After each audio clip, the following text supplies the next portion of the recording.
ದುರ್ಗಿಯವತಾರವಿದು ಕೂಷ್ಮಾಂಡ ದೇವಿಯದು ಹುಲಿಯ ಮೇಲೆ ಋತಲಿ ಬ್ರಹ್ಮಾಂಡ ಸುತ್ತುವುದು. ದುರ್ಗಿಯವತಾರವಿದು ಕೂಷ್ಮಾಂಡ ದೇವಿಯದು.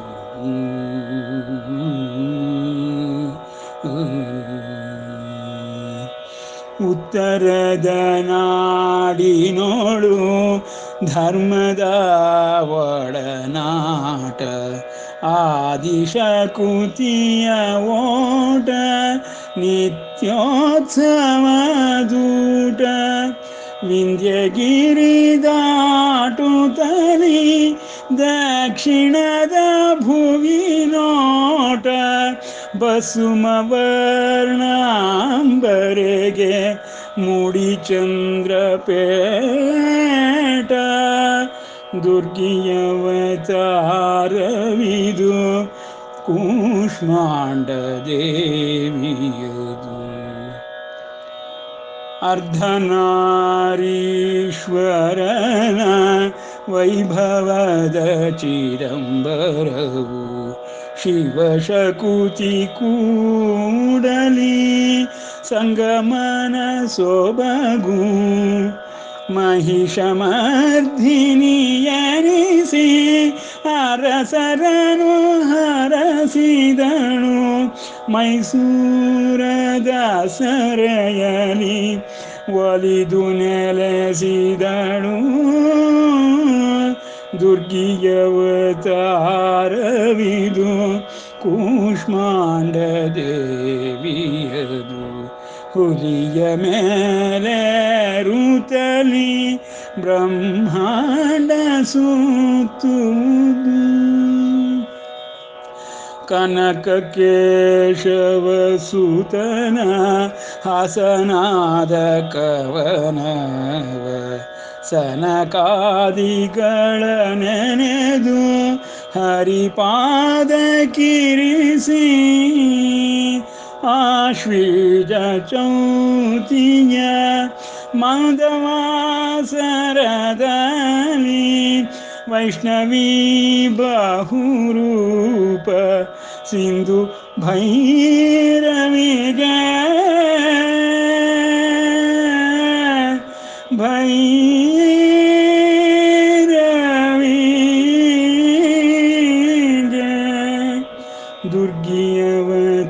ದುರ್ಗಿಯವತಾರವಿದು ಕೂಷ್ಮಾಂಡ ದೇವಿಯದು ಹುಲಿಯ ಮೇಲೆ ಋತಲಿ ಬ್ರಹ್ಮಾಂಡ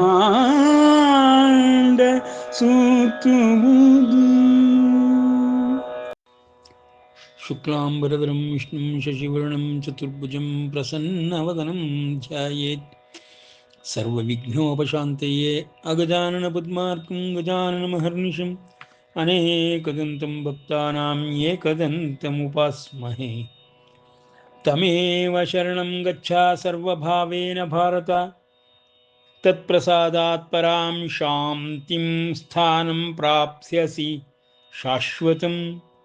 ಇತಿ ತೇ ಜ್ಞಾನಮಾಖ್ಯಾತಂ ಗುಹ್ಯಾದ್ ಗುಹ್ಯತರಂ ಮಯಾ, ವಿಮೃಶ್ಯ ಏತದಶೇಷೇಣ ಯಥೇಚ್ಛಸಿ ತಥಾ ಕುರು.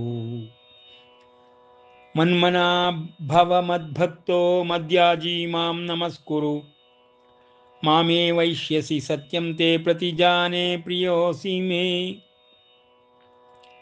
ಸರ್ವಧರ್ಮಾನ್ ಪರಿತ್ಯಜ್ಯ ಮಾಮೇಕಂ ಶರಣಂ ವ್ರಜ, ಅಹಂ ತ್ವಾ ಸರ್ವ ಪಾಪೇಭ್ಯೋ ಮೋಕ್ಷಯಿಷ್ಯಾಮಿ ಮಾ ಶುಚಃ. ಅಂಬ ತ್ವಾಮನುಸಂದದಾಮಿ ಭಗವದ್ಗೀತೆ ಭವದ್ವೇಷಿಣಿ. ಮನ್ಮನಾ ಭವ ಮದ್ಭಕ್ತೋ ಮನ್ಮನಾ ಭವ ಮದ್ಭಕ್ತೋ ಮದ್ಯಾಜೀ ಮಾಂ ನಮಸ್ಕುರು. ಮಾಮೇ ವೈಷ್ಯಸಿ ಯುಕ್ತ್ಯೈವ ಮಾಮೇ ವೈಷ್ಯಸಿ ಯುಕ್ತ್ಯೈವ ಆತ್ಮಾನಂ ಮತ್ಪರಾಯಣಃ. ಇತಿ ರಾಜವಿದ್ಯಾ ರಾಜಗುಹ್ಯ ಯೋಗೋ ನಾಮ ನವಮೋಧ್ಯಾಯಃ. ಶ್ರೀಮದ್ಭಗವದ್ಗೀತಾಸು ಉಪನಿಷತ್ಸು ಬ್ರಹ್ಮವಿದ್ಯಾಯಾಂ ಯೋಗಶಾಸ್ತ್ರೇ ಶ್ರೀಕೃಷ್ಣಾರ್ಜುನ ಸಂವಾದೆ ರಾಜಗುಹ್ಯ ರಾಜವಿದ್ಯಾ ಯೋಗೋ ನಾಮ ನವಮೋಧ್ಯಾಯಃ. ಗೀತಾ ಜ್ಞಾನಾಭ್ಯಾಸದಲ್ಲಿ 9ನೇ ಅಧ್ಯಾಯವನ್ನು ಮುಗಿಸಿ 10ನೇ ಅಧ್ಯಾಯವಾದ ವಿಭೂತಿ ಯೋಗವನ್ನು ಪ್ರವೇಶ ಮಾಡುತ್ತಲಿದ್ದೇವೆ. 9ನೇ ಅಧ್ಯಾಯದ ಕೊನೆಯ ಶ್ಲೋಕವಾದ ಪರಮಾತ್ಮನು ಹೇಳುವ ಮನ್ಮನ ಭವ ಮದ್ಭಕ್ತೋ ಮದ್ಯಾಜಿ ಮಾಂ ನಮಸ್ಕುರು. ಅಪ್ಪ ಅರ್ಜುನ, ಈ ನೀ ಜಗತ್ತಿನಲ್ಲಿ ಕಾಣುತ್ತಿರುವುದೆಲ್ಲವೂ ನನ್ನಿಂದಲೇ ಬಂದಿದೆ. ನಾನೇ ಇದಕ್ಕೆ ಮೂಲನಾಗಿದ್ದೇನೆ. ಸರ್ವಸ್ವವೂ ನನ್ನ ಅಂಶದಿಂದಲೇ ಕೂಡಿದೆ. ನೀನು ಎಲ್ಲಿ ನೋಡಿದರಲ್ಲಿ ನನ್ನ ಅಂಶವನ್ನು ಕಾಣಬಹುದು. ಆದ ಕಾರಣದಿಂದ ನೀನು ನನಗೆ ಭಕ್ತನಾಗು. ನೀನು ನನಗೆ ಅತ್ಯಂತ ಹತ್ತಿರನಾದವನು, ಪ್ರಿಯನಾದವನು ಎಂಬ ಕಾರಣದಿಂದ ನಿನಗೆ ಅತ್ಯಂತ ಗುಹ್ಯತಮವಾಗಿರುವಂತಹ ರಾಜವಿದ್ಯಾ ರಾಜಗುಹ್ಯ ಯೋಗಗಳನ್ನು ಹೇಳಿಕೊಡುತ್ತಾ ನನ್ನ ವಿಭೂತಿ ಯೋಗವನ್ನು ವಿವರವಾಗಿ ತಿಳಿಸುತ್ತೇನೆ ಎಂಬುದಾಗಿ ಅರ್ಜುನನ ಪ್ರಶ್ನೆಗಳಿಲ್ಲದಿದ್ದಾಗ್ಯೂ 10ನೇ ಅಧ್ಯಾಯವಾಗಿ ವಿಭೂತಿ ಯೋಗವನ್ನು ಪರಮಾತ್ಮನು ಆರಂಭಿಸಿ ಭೂಯ ಏವ ಮಹಾಬಾಹೋ ಶೃಣು ಮೇ ಪರಮಂ ವಚಃ ಯತ್ತೇಹಂ ಪ್ರೀಯಮಾಣಾಯ ವಕ್ಷ್ಯಾಮಿ ಹಿತಕಾಮ್ಯಯ. ಅಪ್ಪ, ನಿನ್ನ ಒಳ್ಳೆಯದಕ್ಕೋಸ್ಕರ ಹೇಳ್ತಾ ಇದ್ದೀನಿ. ನಾನು ಆದಿಮೂಲ, ಮಹಾಪುರುಷ, ಮೂಲ ಪುರುಷ. ಎಲ್ಲ ದೇವತೆಗಳಿಗೂ ಆದಿದೇವನಾದ ಪರಮೇಶ್ವರನಿಗೂ ಆದಿಯಲ್ಲಿದ್ದೇನೆ ಎಂಬುದಾಗಿ ಸ್ಪಷ್ಟವಾದ ಮಾತುಗಳಲ್ಲಿ ಅರ್ಜುನನಿಗೆ ತಿಳಿಸುತ್ತಾ ನಿನ್ನ ಹಿತಕ್ಕೋಸ್ಕರವಾಗಿ ನಾನು ನನ್ನ ವಿಭೂತಿ ಯೋಗವನ್ನು ವರ್ಣಿಸುತ್ತೇನೆ. ಇದುವರೆಗೆ ಹೇಳಿದಂತಹ ಅವನ ವ್ಯಕ್ತಿತ್ವವನ್ನು ಮತ್ತು ವಿಶ್ವಕ್ಕೆ ಅವನ ಸಂಬಂಧವನ್ನು, ವಿಶ್ವ ವ್ಯವಸ್ಥೆಯೊಳಗೆ ತಾನೇ ಎಲ್ಲವನ್ನು ನಿಯಂತ್ರಿಸುತ್ತಿರುವುದಾಗಿಯೂ ತಿಳಿಸಿದ ಪರಮಾತ್ಮನು ರಾಜಗುಹ್ಯ ರಾಜವಿದ್ಯಾ ಯೋಗದಲ್ಲಿ ಅತ್ಯಂತ ಮರ್ಮವಾಗಿರುವಂತಹ, ರಹಸ್ಯವಾಗಿರುವಂತಹ ವಿಷಯಗಳನ್ನು ತಿಳಿಸಿಕೊಟ್ಟು ಈಗ ತನ್ನ ವಿಭೂತಿಯು ಮಹಿಮೆಗಳು ಎಂಬ ವಿಷಯವನ್ನು ವರ್ಣಿಸುತ್ತಲಿದ್ದಾನೆ.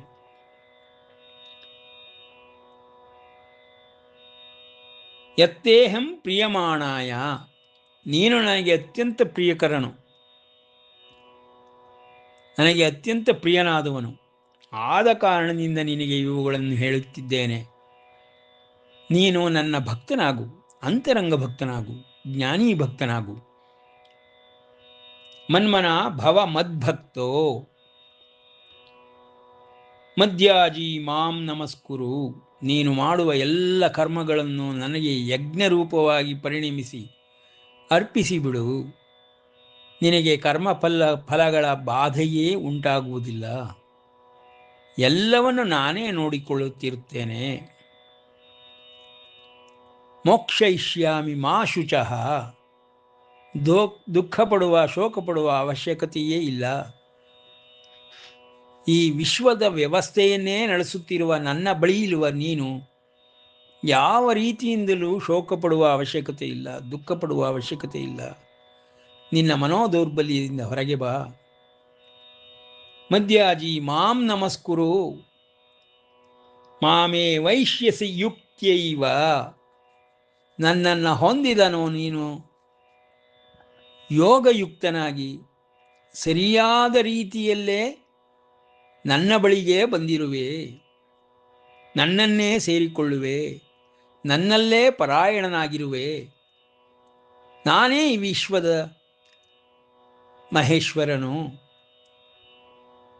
ಸಕಲ ಲೋಕಕರ್ತನು, ಸಕಲ ಲೋಕಗಳನ್ನು ನೋಡಿಕೊಳ್ಳುತ್ತಿರುವವನು ಎಂಬುದಾಗಿ ಪರಮಾತ್ಮನು ಮೊದಲನೇ 2ನೇ ಅಧ್ಯಾಯದಲ್ಲಿ ಪ್ರತಿ ದೇಹದ ಒಳಗೆ ಇರುವಂತಹ ವ್ಯವಸ್ಥೆಯನ್ನು ಸಂಪೂರ್ಣವಾಗಿ ವರ್ಣಿಸಿ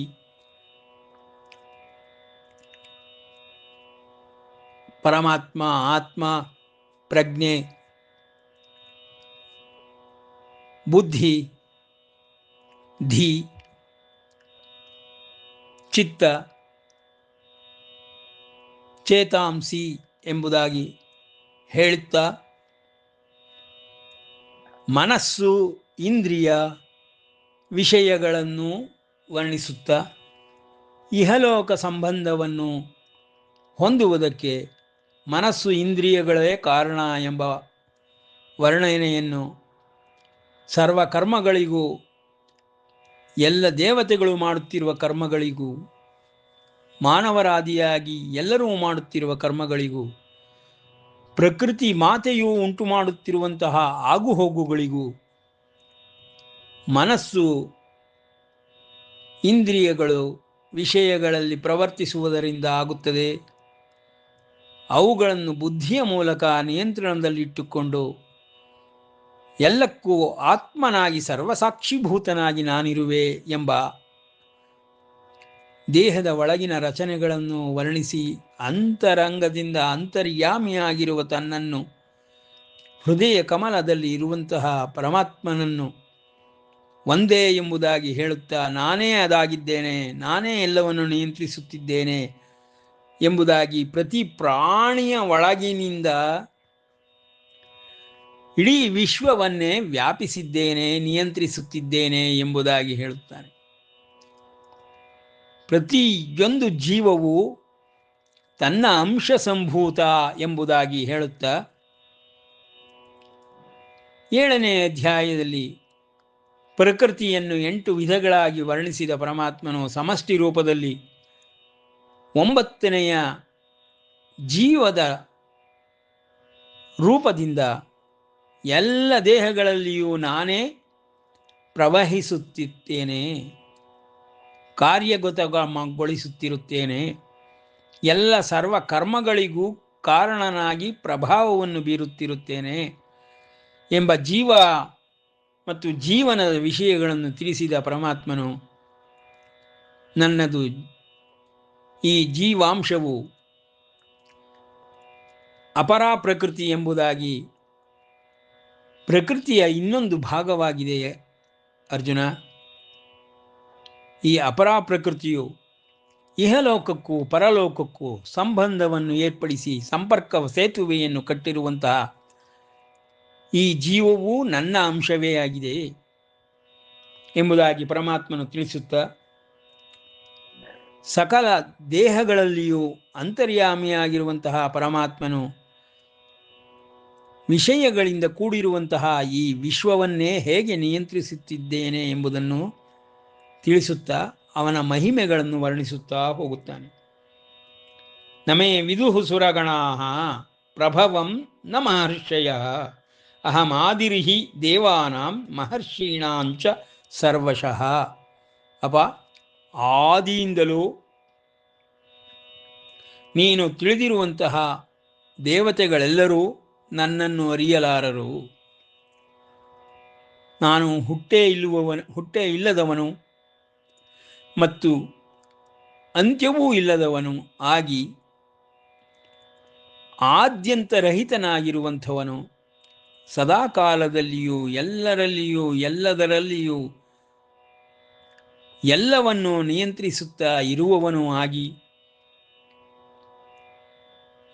ಇರುವುದರಿಂದ ಯಾರೂ ನನ್ನನ್ನು ತಿಳಿಯಲಾರರು, ದೇವತೆಗಳಾರೂ ನನ್ನನ್ನು ತಿಳಿಯಲಾರರು, ಮಹರ್ಷಿಗಳಾರೂ ನನ್ನನ್ನು ತಿಳಿಯಲಾರರು. ಎಲ್ಲ ದೇವತೆಗಳಿಗೂ ಮಹರ್ಷಿಗಳಿಗೂ ಆದಿಯಾಗಿ ನಾನು ಇದ್ದೇನೆ. ಅಹಮಾದಿರ್ಹಿ ದೇವಾನಾಂ ಮಹರ್ಷೀಣಾಂಚ ಸರ್ವಶಃ. ದೇವತೆಗಳು ಮಹರ್ಷಿಗಳಿಗೂ ಆದಿಯಾಗಿದ್ದೇನೆ. ಹಾಗೆಂದು ಅವರುಗಳು ಯಾರೂ ತಿಳಿಯರು ನನ್ನನ್ನು. ಅರ್ಜುನ, ಆದುದರಿಂದ ನೀನೂ ನನ್ನನ್ನು ತಿಳಿದುಕೊಳ್ಳಲಾಗುವುದಿಲ್ಲ. ಆದರೂ ಎಲ್ಲದಕ್ಕೂ ನಾನೇ ಮೂಲ ಪುರುಷನಾಗಿ ಮಹಾಪುರುಷನಾಗಿ ಇದ್ದೇನೆ ಎಂಬ ಪುರುಷೋತ್ತಮ ಅಧ್ಯಾಯದಿಂದ ಆರಂಭಿಸಿದ ಪರಮಾತ್ಮನು ತನ್ನ ಮಹಿಮೆಗಳನ್ನು 10ನೆಯ ಅಧ್ಯಾಯದಲ್ಲಿ ವರ್ಣಿಸುತ್ತಿದ್ದಾನೆ. ನಮೇ ವಿದುಹು ಸುರಗಣಾಃ ಪ್ರಭವಂ ನ ಮಹರ್ಷಯಃ. ನನ್ನ ಹುಟ್ಟುವಿಕೆಯನ್ನು, ನನ್ನ ಪ್ರಭುತ್ವವನ್ನು, ನನ್ನ ಆದಿಯನ್ನು ಯಾರೂ ತಿಳಿಯಲಾರರು. ಅಹಮಾದಿರ್ಹಿ ದೇವಾನಾಂ. ದೇವತೆಗಳಿಗೂ ನಾನೇ ಆದಿಯಾಗಿದ್ದೇನೆ ಎಂದರೆ ಆದಿದೇವನಾದ ಮಹೇಶ್ವರನಿಗಿಂತಲೂ ಆದಿಯಾಗಿದ್ದೇನೆ ಎಂಬುದಾಗಿ ಹೇಳಬೇಕಾದ್ದೇ ಇಲ್ಲ. ಹೀಗೆ ದೇವರ್ಷಿಗಳಿಗೆ, ದೇವರುಗಳಿಗೆ, ಮಹರ್ಷಿಗಳಿಗೆ ನಾನೇ ಆದಿಯಾಗಿದ್ದೇನೆ. ಯೋ ಮಾಮಜ ಮನಾದಿಂ ಚ ವೇತ್ತಿ ಲೋಕಮಹೇಶ್ವರಂ ಅಸಮ್ಮೂಢ. ಪದಪ್ರಯೋಗವನ್ನು ನೋಡಬೇಕು. ಅಸಮ್ಮೂಢ, ನನ್ನನ್ನು ಯಾರು ಲೋಕಮಹೇಶ್ವರನೆಂದು ಆದಿಯೆಂದು ತಿಳಿದುಕೊಳ್ಳುತ್ತಾರೋ ಅಂತಹವರುಗಳು ಅಸಮ್ಮೂಢರು.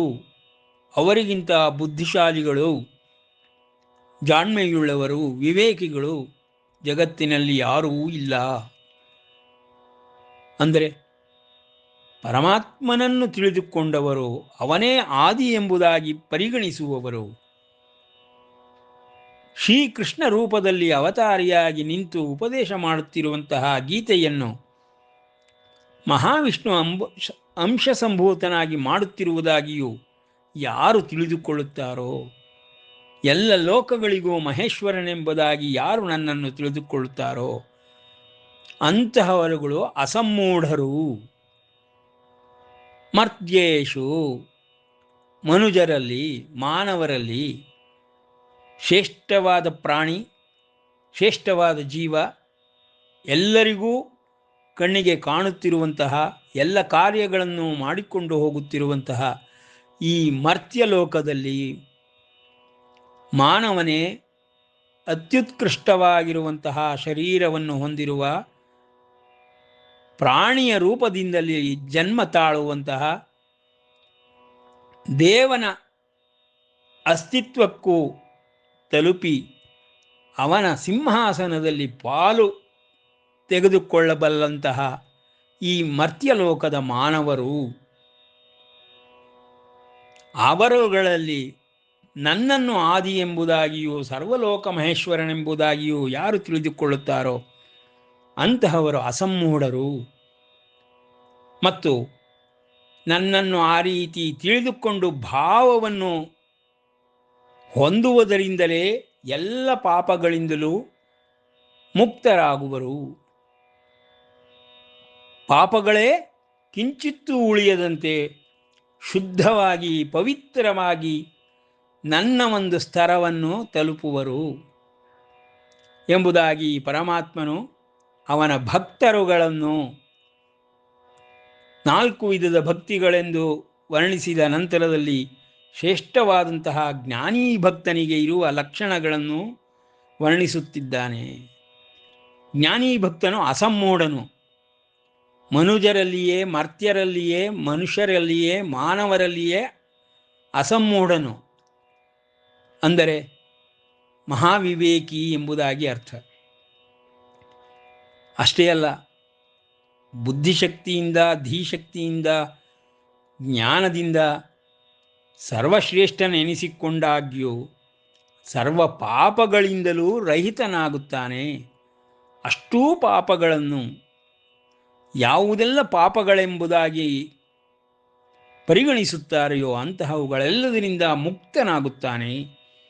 ಸರ್ವ ಪಾಪೈಹಿ ಪ್ರಮುಚ್ಯತೆ ಎಂಬುದಾಗಿ ಜ್ಞಾನೀ ಭಕ್ತನ ಲಕ್ಷಣಗಳನ್ನು ಹೇಳುವ ಮೂಲಕ ಪರಮಾತ್ಮನು ತನ್ನ ಮಹಿಮೆಯನ್ನು ವರ್ಣಿಸುತ್ತಿದ್ದಾನೆ.